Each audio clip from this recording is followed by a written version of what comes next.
Welcome students of HAVO 5, VWO 6. Welcome to this exam of 2024, as you can see in the corner.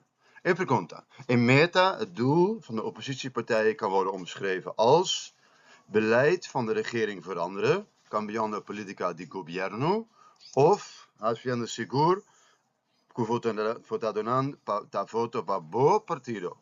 Bewerkstelligen dat bij de volgende verkiezingen de kiezer op jouw oppositiepartij stemt. Ja? Noteer, Skibi, Ribetjebo Blachi, uitwerkbijlagen 2 voorbeelden van acties die oppositiepartijen ondernemen. Dos acción, tuma partido di opposition, tijdens zittingen van het parlement, durante sessionan parlamentario, aquí, tijdens zittingen van het parlement, om dat doel te bereiken. Het doel dat het beleid van de regering wordt veranderd en hacen seguro que votadonan da voto pa bo partido durante e eleccionan seguir.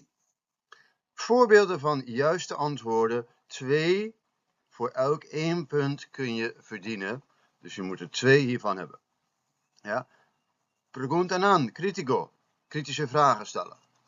Fouten aan de kaak stellen, significa, ja, el gobierno het hace fout, público mester mira is aquí. Fouten aan de kaak stellen. Voorstellen doen om zaken anders aan te pakken. To do propositions, to do things differently. En the last one, indienen van amendementen.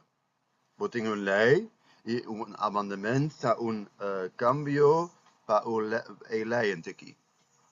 Ja, dat is een amendement. Amend means adapta. Ja? So dit zijn voorbeelden van wat je kunt doen om te zorgen dat de volgende keer mensen op jouw partij gaan stemmen. Maar het zijn ook dingen die je kunt doen om te zorgen dat de regering zijn beleid verandert. Ik hoop dat het een duidelijk filmpje was.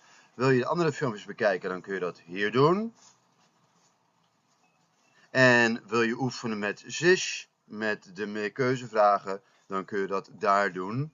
Typ in de code zzti.sh en typ dan de code in. En dan komt het helemaal goed. En dan kun je oefenen met de meerkeuzevragen, de combinatievragen en de volgordevragen. Ayo, i te